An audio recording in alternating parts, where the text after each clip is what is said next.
Can you boost mood, decrease stress, raise heart rate variability, and enhance cognitive performance by not eating? Sounds a little bit odd that there's a connection there, but actually the science is quite robust that fasting can help with all of those things. Welcome to the Keon Fasting Challenge. My name is Dr. J. Wiles, and I'm a clinical health and performance psychologist, but you probably know me best as the trusty sidekick on the Ben Greenfield Fitness Podcast.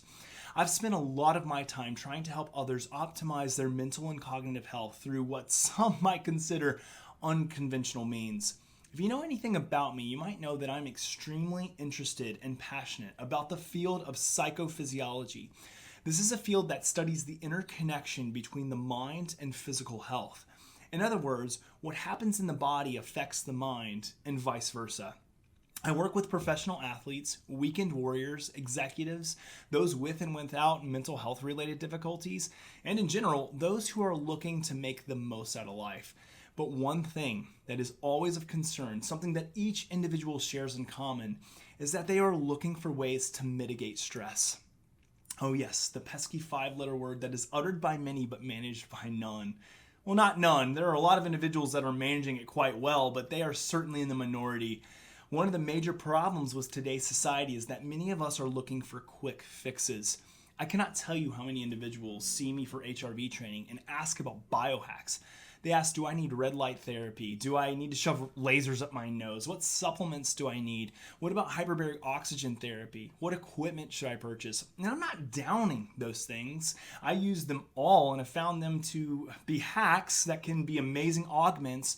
But without managing our basics, we're placing band-aids that inevitably will fall off, exposing our wound.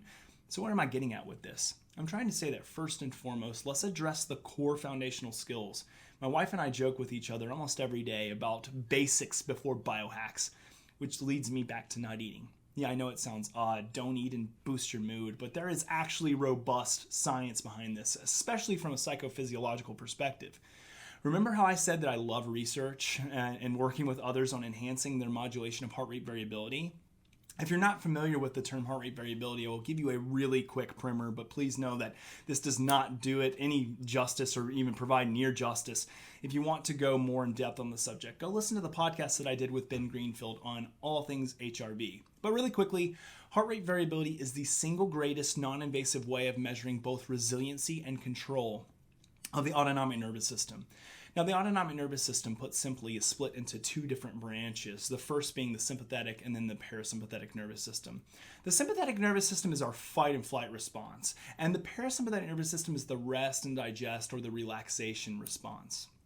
When we are stressed, the sympathetic nervous system is turned into hyperdrive, and our ability to access the parasympathetic response is repressed. What we need is an ability to effectively modulate to and from each branch of the nervous system because both have benefits and both are needed in certain situations. So can we help to better regulate our autonomic nervous system by fasting? Or in other words, will fasting help to raise heart rate variability and increase our resiliency to stress? Let me unpack some studies. First, do know that interestingly enough, fasting in and of itself is a stressor. But we refer to this as a state of hormetic stress or eustress. Similar to exercise, the body utilizes this form of stress in order to build resiliency and fortitude. Therefore, again, similar to the exercise, fasting when done appropriately is a form of stress that is reparative. So one might be inclined to believe that fasting would result in increased psychological stress and physiological stress and would therefore decrease heart rate variability. You might also deduce that this would also result in mood alteration. And you wouldn't exactly be incorrect. When we go back to the example of exercise, we see that when we are engaging in the stressor of exercise, our heart rate variability significantly decreases. But after enough recovery time, heart rate variability is significantly increased as long as we are not overreaching or overtraining.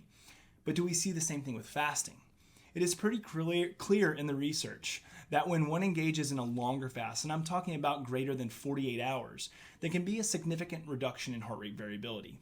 For instance, a study that was performed in 2013 demonstrated that in healthy females, a 48-hour fast can result in parasympathetic withdrawal and sympathetic activation, leading to significantly lower heart rate variability measurements. However, it is notable, after a 24-hour fast, these individuals had increases in their time domain indices of heart rate variability, as well as increases in low frequency and high frequency power, indicating a heightened parasympathetic or relaxation response. It seems that after a 24-hour period, and especially when we enter into the 48-hour period, the sympathetic nervous system tends to dial up and the parasympathetic nervous system tends to become suppressed. Because of this, if I know that someone is having an extremely stressful event or is extremely stressed or has a high level of mood dysfunction, I will typically not recommend that they fast over 24 hours. But given this data, it might actually indeed benefit you from a stress management perspective to fast for 24 hours. Let me circle back and throw in one more bit of information. When we look at more longer-term studies that are looking at the effects of extended fasting on the autonomic nervous system, especially after individuals break the fast, not only do we see that most individuals having an HRV that returns back to baseline, but many of these individuals enhance their heart rate variability overall. This brings us back to how fasting will work as a hormetic stressor. In looking at studies that examine the effects of heart rate variability, blood pressure, and short-term fasting, which is represented as 12 hours, we do not see any significant changes in autonomic modulation. So there appears to be a sweet spot between 12 and 24 hours, which is why I'm a huge advocate of intermittent fasting on a 16-8 basis, or a 24-hour fast 1 to 2 times a week, depending on the individual. So we've examined some examples of changes of heart rate variability and stress when fasting, but what about mood? What about things like managing anxiety or depression? This is another area that I'm asked about all the time. Can I better manage my anxiety or depressive response with fasting? There was a study that was performed in 2013, which examined the effects of fasting on mood states and depression. During the study, these individuals fasted on a daily basis for a period of 3 months. Most individuals were engaging in intermittent fasting, and mood was assessed throughout this time. Now, what the researchers found was that fasting is an effective and easy way to improve overall mood states. These individuals reported decreases in anger, anxiety, depression, and improvement with energy and vitality. Other studies have also demonstrated that we can enhance our vigilance, mood, and potentially increase a sense of euphoria from fasting. This is likely due to a better regulation of hormones and neurotransmitters, especially if we are coming from a standard American diet that is full of foods that result in dopamine overload. Fasting is a great time to replenish these neurotransmitters, especially dopamine and serotonin. So what about cognition? A continuous theme that I come across anecdotally is that fasting can improve cognitive performance. It turns out that this is not just anecdotal. Numerous studies have demonstrated that fasting can improve working memory, enhance attention, and decrease distractibility, and has been shown to help with time efficiency. There are also studies showing that fasting can improve prefrontal cortex cognitive functions, which will result in more mental flexibility. Fasting is even being used to help treat neurological diseases, as we know that fasting induces altered metabolic states that result in neuronal biogenesis, or the creation of new neurons and neuronal connections. It also affects brain plasticity and resiliency of the brain. All this goes to say that we can certainly enhance our levels of productivity and cognitive performance through fasting. So what are the takeaways? We know that fasting can aid in decreasing stress, raising HRV, improving mood, and improving cognitive performance. Like all things in health, this will be very individualized, so play around with it. From a brain health perspective, we know that a sweet spot for shorter fasts is around 12 to 24 hours.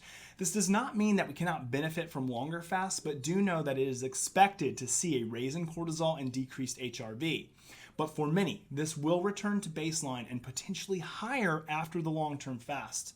I hope that all of these tips have been helpful. If you're interested in learning more about HRV and using integrative and holistic therapies to reduce stress, enhance mood and energy, and live life at the peak, check out my clinic, Thrive Wellness and Performance, at thrive-wellness.com. If these topics interest you, you can also follow me on Instagram. My handle is @Dr. J. Wiles. You can also listen to my podcast, Mind Hackers Radio with Dr. J. Wiles, on all major podcast carriers, or visit my website at drjwiles.com. Hope you all have a wonderful new year. Happy fasting. Take care.